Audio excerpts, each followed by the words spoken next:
영국이면 선진국이죠. 영국에 외로움 담당 장관이 있다고 합니다. 우리나라에도 장관들 많이 있죠.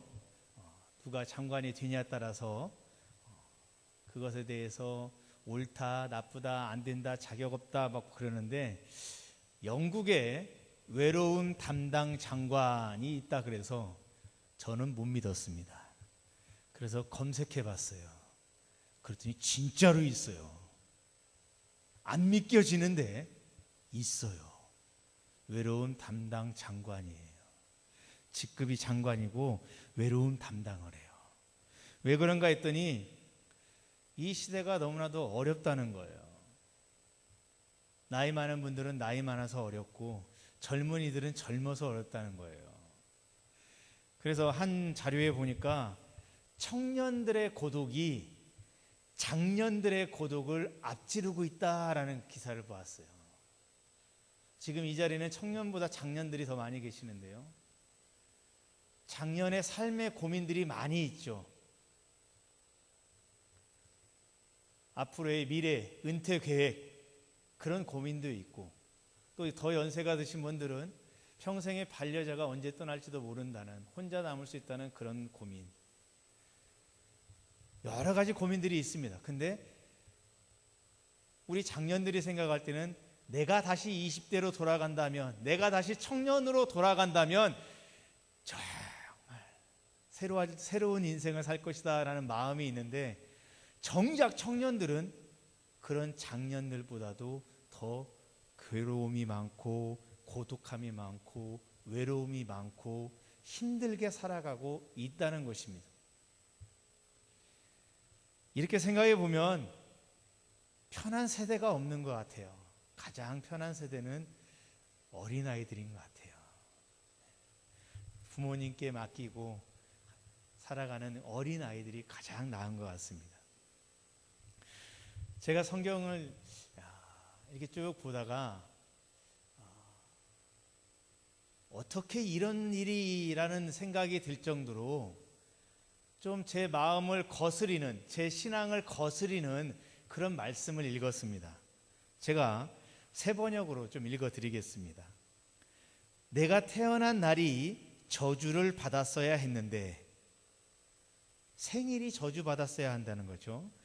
어머니가 나를 낳은 날이 복된 날이 되지 말았어야 했는데, 나의 아버지에게 아들입니다, 아들을 낳았어요 하고 소식을 전하여 준 그 사람이 저주를 받았어야 했는데, 바로 그 사람은 주님께서 사정없이 뒤엎어 놓으신 성읍들처럼 되어서, 주님의 심판을 받은 성읍들처럼 되어서 아침에는 울부짖는 고통 소리가 들리고 대낮에는 전쟁의 함성을 들었어야 했는데, 참 저주의 말 같습니다.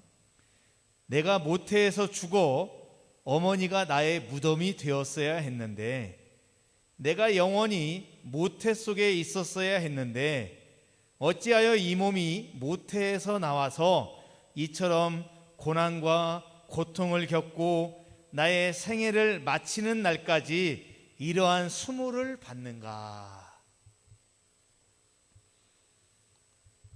여러분, 누가 한 말인지 아시겠습니까? 선지자 예레미야가 한 말입니다. 예레미야 20장에 나와 있어요. 선지자 예레미야면 대선지자 중에 한 분이죠.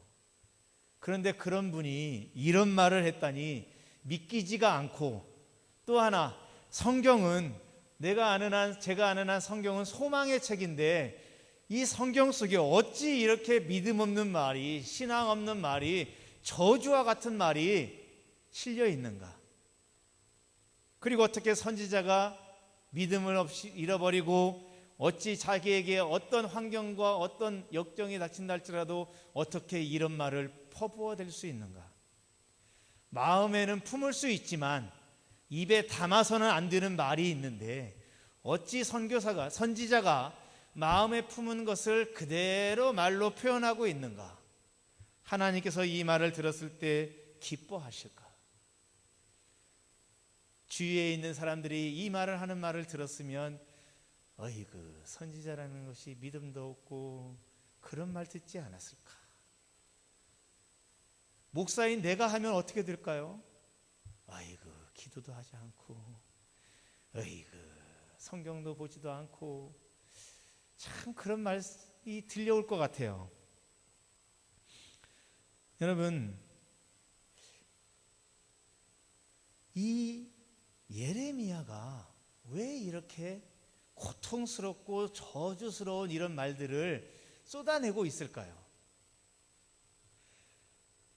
여러분, 이 고백, 이 예레미야서 20장 이전에, 이 고백이 있기 이전에 예레미야에게 무슨 일이 생겼냐 하면, 예레미야가 성전에 끌려가서 제사장들에게 죽도록 매를 맞았습니다. 잘못한 사람을 가르치고 교화시키기 위한 매가 아니라 너 죽어라 하고 죽도록 때렸어요. 성전이라면 죽어가는 영혼을 살려야 하는 곳인데 오히려 그 성전에서 죽도록 매를 맞았습니다. 오늘날에도 영혼을 살려야 하는 교회에서 시험받고 상처받는 사람들, 그리고 교회를 떠나가는 사람들, 죽은 자와 같이 되어서 교회를 떠나가는 사람들이 없다고 말을 못하지요. 제사장들은 죄 지은 백성들이 제물을 들고 오면 그들을 하나님께로 인도해야 될 터인데 오히려 그 제사장들이 죽도록 때렸습니다. 너무나도 아이러니합니다. 성전의 기능이 죽도록 때리는 곳은 아닐 것입니다. 제사장들의 기능이 죽도록 때리는 것은 아닐 것입니다. 그런데 이들이 성전에서 제사장들이 예레미야를 죽도록 팼습니다. 잘못된 사람 깨우쳐서 교화시키는 그런 가르침의 매가 아니라 죽으라는, 죽여라는 그런 심정으로 팼습니다. 예레미야는 이렇게 죽도록 매를 맞고 난 뒤에 착고에 채워졌습니다. 손과 발에 쇠스랑이 채워졌다는 것입니다. 왜일까요? 왜입니까? 이유는 딱 하나입니다. 예레미야가 범죄해서가 아니라, 예레미야가 뭔가 잘못해서가 아니라, 예레미야가 사람들을 속여서가 아니라 하나님께서 선지자로 세우시고 하나님께서 그 입에 말씀을 주셔서 그 말씀 그대로 선포한 것밖에 없습니다. 그런데 그 말씀을 듣고 예레미야를 팼습니다. 처음에 예레미야는 선지자가 되고 싶지 않았죠. 그러니까 하나님께서 너는 아이라 하지 마라. 너는 아이라 하지 말고 내가 전하는 말만 전해라 라고 하나님께서 선지자로 세웠어요. 내가 하고 싶지 않은데 하나님께서 세우셨으면 그 일생이 전부가 영광이 아니다 할지라도 가끔씩은 축복과 은혜를 베풀어 주시고 함께할 동역자도 주시고 삶을 사는데 부족함이 없도록 재물도 부어주시고 필요한 갖가지 능력과 기사와 이적도 보여주셔야 되는데 지금 예레미야에게는 영혼을 살려야 하는 성전에서 영혼을 살리는 사람들에 의해서 죽도록 매를 맞았습니다. 이게 얼마나 억울하겠습니까? 여러분, 그렇다고 이 억울함 가운데서 이런 말을 해서는 안 됩니까? 성경은 소망의 책인데 왜 이런 말을 오히려 어찌 보면 예레미야 선지자에게 누가 될 수 있는, 흠이 될 수 있는 이런 말을 숨기지 않고 그대로 적나라하게 기록하고 있을까요? 그들의 비참한 신음소리를 감추지 않고 그대로 드러나보면서 말씀하고 있습니다. 여러분, 이것은 오늘날 그리스도를 믿고 그리스도를 따라서 그리스도의 사명을 짊어지고 나아가야 할 오늘날의 나에게 주시는 말씀과도 같습니다. 나는 예수님 앞에 순종하면 이제 일사천리로 모든 일이 잘 되어지고 안 되는 일도 없고 거치는 장애물도 없어지고 또 나를 괴롭게 할 사람도 없고 모든 게 잘 될 거라고 생각합니다. 그러나 그렇지 않아요. 내가 열심히 봉사하면 시기하는 사람도 생기고요. 오해하는 사람도 있고요. 저만 잘나서 그런다고 곡해하는 사람도 있고요. 결국에는 마음의 상처를 받고 교회가 뭐 이러냐, 영혼을 죽이는 곳이 되었다고 고백하면서 떠나간다는 것입니다. 시편 102편을 보니 시편 102편 6절과 7절 말씀을 제가 읽어드리도록 하겠습니다. 시편 102편 6절과 7절입니다. 나는 광야의 올빼미 같고 황폐한 곳에 부엉이 같이 되었사오며 내가 밤을 새우니 지붕 위에 외로운 참새 같으니이다. 이 시편 102편은 누가 썼는지를 몰라요. 작자 미상의 시입니다. 근데 여기 보면 참 예레미야와 너무 똑같아요. 나는 광야의 올빼미 같다. 개역 성경에는 당아새와 같다라고 되어 있어요. 원어적으로 보면 먹은 것을 토해낸다는 그런 원어적인 뜻이 있기 때문에 킹 제임스 버전에서는 이 새를 뭐라고 번역했냐면 펠리컨으로 번역했어요. 이 펠리컨 아시죠? 이 턱 밑에 이렇게 큰 주름 있는 새. 거기다가 물고기를 담았다가 토해내듯이 다시 먹으니까 이 펠리컨으로 번역한 이유가 이 히브리어 원어에 토해낸다는 그런 뜻이 있거든요. 그러니까 그런 새는 펠리컨밖에 없다 해서 킹 제임스 버전에서는 펠리컨으로 했어요. 근데 여러분, 펠리컨은 어디에 있는 새입니까? 물이 많은 곳, 바다나 호수가 많은 곳에 있어요. 근데 오늘 6절에서 뭐라고 말할 수 있습니까? 102편 2절에 6절에서 광야의 펠리컨과 같다. 펠리컨이 광야에 있다니요. 펠리컨이 광야에 있으면 저에게 떠오르는 단어는 딱 하나예요. 죽은 목숨이다. 죽은 목숨. 황폐한 곳에 부엉이 같이 되었사오며. 여러분, 부엉이는요 혼자 살아요. 군집을 이루며 살지 않아요. 참새는 군집을 이루는데 부엉이는 혼자 살아요. 근데 황폐한 곳에 혼자 있다는 거예요. 뜻이 비슷하죠. 그 다음에 시편 102편 7절에 보니 내가 밤을 새우니 지붕 위에 외로운 참새 같은 이이다. 저는 어렸을 때 야밤에 참새잡이를 해보았습니다. 긴 장대에다가 양파망, 담아내기 망을 철사로 싹 돌려가지고 딱 묶어요. 그리고 밤늦게 산에 갑니다. 산에 가서 후레쉬를 탁 켜면은 이 참새가 나뭇가지에서 자고 있어요. 그러면 그곳을 그냥 조심스럽게 가서 톡 덮어 씌우면 참새를 잡습니다. 근데 여러분, 참새가 숨을 곳도 없는 지붕 위에, 참새가 나뭇가지에 자는 이유는 숨을 수 있는 곳이죠. 그리고 군집을 이루기 때문에 그 주위에는 참새들이 많이 있어요. 한 마리 잡히면 다른 한 마리는 도망갈 수 있어요. 근데 그 참새 한 마리가 지붕 위에 있다니요. 이것은 나를 잡수세요라는 뜻입니다. 죽을 목숨이라는 거죠. 혼자 남았다는 것입니다. 얼마나 힘들면 혼자 있다라고 생각할까요? 세상에 거센 풍파가 몰아치고 거센 파도처럼 세상의 어려움들이 내게 닥칠 때 성도가 느끼는 첫 번째가 뒤돌아보면 아무도 없다, 나 혼자다라는 것입니다. 시편 102편 6절과 7절의 말씀이 그것을 너무나도 잘 표현해 주는 것 같습니다. 여러분, 이렇게 힘들 때 어떻게 해야 됩니까? 이렇게 힘들고 어려울 때 어떻게 해야 됩니까? 이렇게 힘들고 어려울 때 내게 다가와서 위로의 말을 전해주고 희망의 말을 전해주고 용기를 북돋워 주는 친구들이 있으면 얼마나 좋습니까? 그런데 욥에게는 세 친구가 있었는데 그들이 먼 길을 달려와서 하는 말이 무엇이었습니까? 네가 뭔가 잘못했으니 하나님께서 벌을 주시는 거잖아. 그러니까 혹시라도 모르니 네가 부지불식간에 지은 죄도 회개해라. 위로가 되지 않습니다.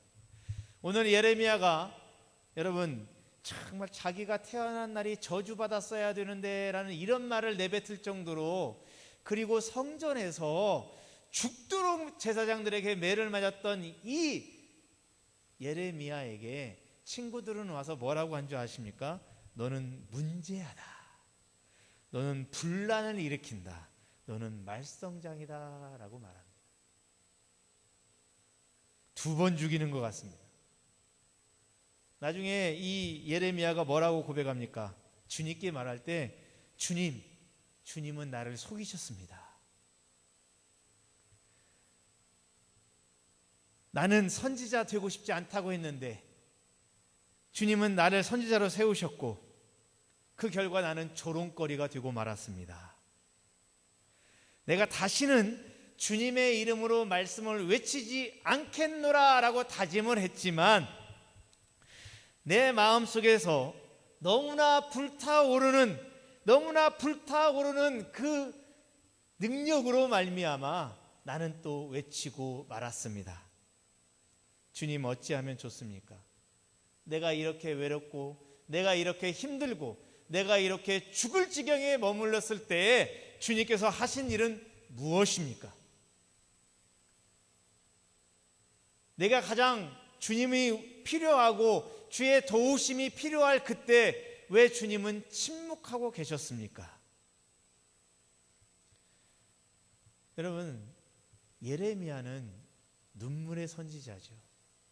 결국 그렇게 순교당하십니다. 여러분, 오늘 본문에도 이 예레미야랑 비슷한 상황이 베드로에게 이루어졌어요. 베드로에게 임한 절망적인 3가지 상황이 있는데 그 첫 번째는 베드로가 지금 투옥된 게 첫 번째가 아니라는 거예요. 3번째입니다. 여러분, 범죄자도 초범은 집행유예라고 해서 풀려줍니다. 집행유예 물론 제약이 있지만 그래도 형벌을 가볍게 해줍니다. 그런데 재범, 상습범은 더 범죄의 형과를 중하게 매기는 것입니다. 더 크게 형벌을 내려요. 지금 베드로가 3번째예요. 2번째로 절망적인 이유는 여기 헤롯 아그리빠 1세, 헤롯 왕인 헤롯 아그리빠 1세입니다. 이 헤롯 아그리빠 1세가 베드로를 한번 잡았었는데 그만 베드로가 어떻게 했는지 탈옥을 했어요. 자기는 믿기지가 않아요. 보고를 하는데 자기는 믿기지 않아요. 그러니까 이 헤롯 아그리빠가 3번째 잡혔을 때는 어떻게 하냐면 다시는 이 베드로를 놓치지 않겠다라는 뜻으로 군인들을 4명을 4개조로 바꾸어서 4개조로 세워서 24시간 로테이션을 돌려요. 군인을 4개조로 바꾸어서 4명씩 4개조로 바꾸어서 24시간 교대 근무를 시킨 거예요. 근데 어떻게 시켰냐면 베드로 좌우에 2명의 군사가 있는데 수갑을 베드로 손에 하나, 자기 손에 하나, 베드로의 손에 하나, 자기 손에 하나, 수갑이 아니라 착고겠죠. 착고, 그것을 채웠어요. 그래서 베드로랑 같이 감옥에 갇혀 있는 거예요. 베드로가 자면 같이 누워 있는 거예요. 그리고 2명은 그렇게 하고 1명은 감옥 바로 앞에서 문을 열어줄 수 없도록 감옥 바로 앞에서 열쇠를 열 수 있는 그곳을 지키게 했어요. 그리고 또 1명은 그 감옥이 나가는, 바깥으로 나가는 그 길에서 복도를 지키게 했어요. 혹시나 누가 탈옥시키려고 쳐들어오면 거기서 외치면 안에 있는 사람들이 대처를 할 수 있도록. 그리고 4시간씩 교대 근무, 4패로 나누어서 교대 근무를 시켰어요.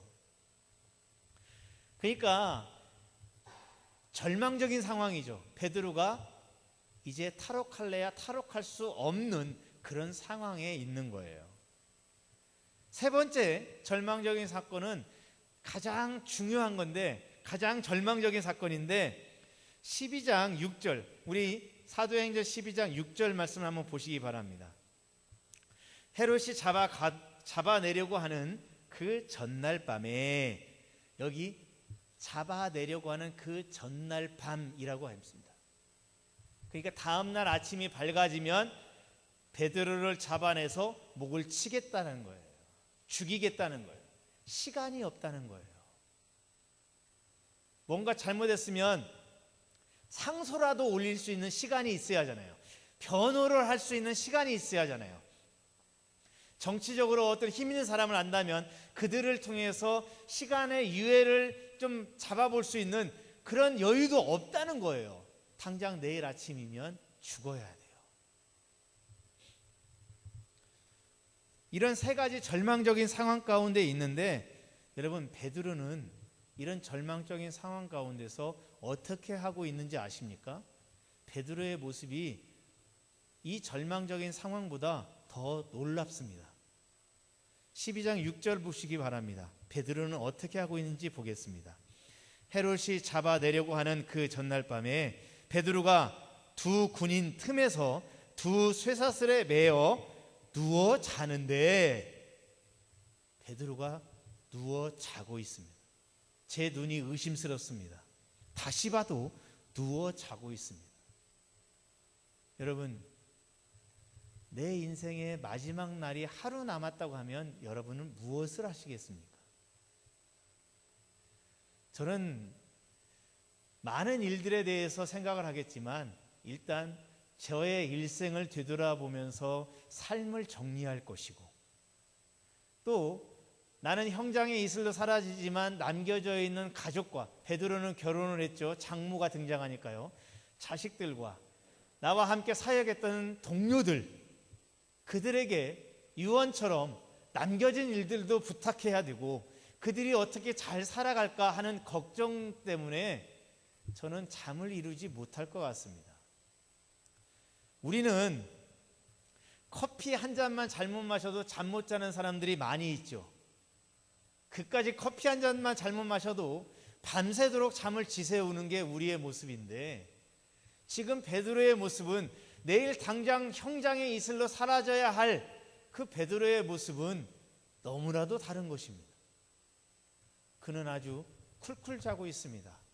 얼마나 쿨쿨 자고 있는지 천사가 나타나서 베드로를 깨우는데 옆구리를 쳐서 깨웠다라고 기록되어 있습니다. 깊은 밤 새벽에 벨소리가 울리면 저는 새벽 예배를 위해서 일어납니다. 아내가 혹시라도 깰까봐 전등을 탁 켜지 않고 화장실 불만 켭니다. 그런데도 그 자그마한 빛에 우리 아내는 뒤척입니다. 그 빛 때문에 잠이 선뜻 깬 거죠. 그런데 여러분, 광명한 천사가 나타나서 호련히 주의 천사, 7절 보세요. 호련히 주의 사자가 나타나서 옥중에 광채가 빛나며 그 어두운 감옥에, 여러분 이 초대교회 시대의 감옥은 지하예요. 그 감옥에 광명한 천사가 나타나는데 마치 한밤중에 전깃불이 커지는 것보다도 더 밝은 빛이 드러났는데, 그런데도 쿨쿨 자고 있어요. 그래도 안 일어나니까 베드로의 옆구리를 제 생각에 발로 찬 것 같아요. 일어나 하고. 그러니까 그때서야 일어나요. 여러분, 베드로는 어떻게 해서 이렇게 쿨쿨 잘 수 있습니까? 베드로가 둔한 사람일까요? 한번 잠자면 업어가도 모를 정도로 쿨쿨 자는 그런 둔한 사람일까요? 그런 것 같지는 않습니다. 저는 여러분, 베드로가 어떻게 이런 잠을 잤을까라고 생각하는데, 베드로 전서, 베드로가 쓴 서신서죠. 베드로 전서에서 그 답을 찾았습니다. 우리 PPT 보여주시기 바랍니다. 베드로전서 5장 7절입니다. 베드로전서 5장 7절에 보니 베드로가 기록한 이 말씀에서 저는 답을 찾았습니다. 너희 염려를 다 주께 맡겨버려라. 이는 저가 너희를 권고하심이니라. 베드로가 이 감옥에서 쿨쿨 잘 수 있었던 이유, 이제 내일 오늘 밤이면 내 생애의 마지막 잠이 되어지고 나는 내일 아침이면 형장의 이슬로 사라질 것이다 라는 그런 극한 상황, 두려운 상황, 잠을 잘래야 잘 수 없는 그 상황에도 베드로가 쿨쿨 잘 수 있었던 그 이유는 바로 이 베드로전서 5장 7절의 말씀이었던 것 같습니다. 너희 염려를 다 주께 맡겨 버려라. 베드로는 다 맡겨버렸어요. 다 맡겨버린 자는 평안히 잘 수 있지요. 다 맡겨버린 사람은 잠을 잘 수 있어요. 갑자기 불이 환히 밝아도 쿨쿨 잘 수 있어요. 맡기지 못한 사람은 불안해서 못 자는 거예요. 그런데 베드로는 다 맡겼어요. 맡겼기 때문에 그는 편안히 잘 수 있었습니다. 여러분, 우리는 오랫동안 기도를 했던 사람들입니다. 우리는 하나님의 말씀으로 훈련받은 사람들이에요. 그런데 이렇게 오랫동안 기도하고 훈련받았던 사람들인데 왜 내 인생의 풍랑 앞에 서면 왜 우리는 여지없이 무너집니까? 예고 없이 찾아오는 사망의 음침한 골짜기 앞에서 왜 우리는 무릎을 꿇어야 합니까? 이유는 하나예요. 맡기지 못했기 때문입니다. 너희 염려를 다 주께 맡겨 버려라. 여러분, 그 염려를 어떻게 맡길 수 있겠습니까? 저는 오늘 본문에서 그 힌트를 찾았습니다. 내가 내 염려, 내 삶을 정말 위협하는, 내 삶을, 단잠을 위협하는 그 염려를 주님께 맡길 수 있는 그 방법, 저는 오늘 본문에서 찾았습니다. 여러분, 5절 말씀, 12장 5절 말씀을 보시기 바랍니다. 이에 베드로는 옥에 갇혔고 교회는 그를 위하여 간절히 하나님께 기도하더라. 원어적인 뜻으로 보면요, 쉼 없이 계속해서 기도하였다라는 뜻입니다. 기도하면 염려를 내려놓을 수 있어요. 수고하고 무거운 짐진 자들아 다 내게로 오라. 내가 너희를 쉬게 하리라. 우리가 예수님 앞에 나아갔는데도 왜 그 짐을 못 내려놓습니까? 여러분, 기도하면 내려놓을 수 있다는 거예요. 기도하면 내 생명의 마지막 날이라 할지라도 편히 단잠을 잘 수 있다는 거예요. 기도함을 통해서 내 삶의 질고를 십자가 앞에 내려놓을 수 있다는 거예요. 내 염려를 주님께 맡길 수 있다는 거예요. 여러분, 내 마음이 불안하십니까? 그러면 기도하시기 바랍니다. 주님 앞에 나와서 기도하시기 바랍니다. 12절 보세요. 본문 12절, 12장 12절. 깨닫고 막아라 하는 요한의 어머니 마리아의 집에 가니 여러 사람이 거기에 모여 기도하고 있더라. 기도하고 있었어요. 기도하고 있었어요. 자, 그런데 여러분, 후반절에 가니까 그들이 기도했는데 베드로가 와서 두들기니까 못 믿었죠. 여러분, 못 믿었지만 계속 기도하니까 역사는 이루어져요. 못 믿어도 포기하지 않고 끝까지 기도하니까 역사는 이루어졌어요. 안 될 것 같은 마음이 있지만 그래도 포기하지 않고 계속해서 기도하면 그 절망적인 감옥에서 빠져나올 수 있는 거예요. 나는 믿음이 부족해요 라고 생각하지만 내가 포기하지 않고 계속 기도하면 내 염려를 주님께서 싹 가져가 주시는 것입니다. 고민 때문에 잠이 오지 않지만 내가 계속해서 기도하다 보면 하나님께서 나를 쉬게 해주시는 거예요. 믿음 없는 기도일지는 모르지만 내가 포기하지 않고 기도하면 그 기도를 통해서 하나님은 역사하시는 거예요. 그런데요, 기도하다가 포기해버리면 안 돼요. 포기해버리면 안 돼요. 끝까지, 응답될 그때까지 계속해서 기도하기를 쉬지 마시고 기도하며 나아가시기 바랍니다. 여러분, 때로 우리는 베드로처럼 내가 원하지 않는 그런 아픔 당할 수 있습니다. 어려운 일 생길 수 있어요. 그것 때문에 염려도 생기고 밤에 잠 못 잘 수도 있고 마음에 불안할 수도 있어요. 어떻게 해야 됩니까? 여러분, 기도함으로 그 모든 것을 주님 앞에 내려놓으시기 바랍니다. 기도는 우리의 안식이란 찬양도 있는데요, 기도하면 나의 그 모든 질고들이 다 십자가 앞으로 떠나갑니다. 다 떠나가고 내 마음에 평안이 오고 안식을 얻을 수 있어요. 베드로가 감옥에 갇혀 내일 죽을지도 모르는 그 인생 가운데서도 잠을 잘 수 있는 이유입니다.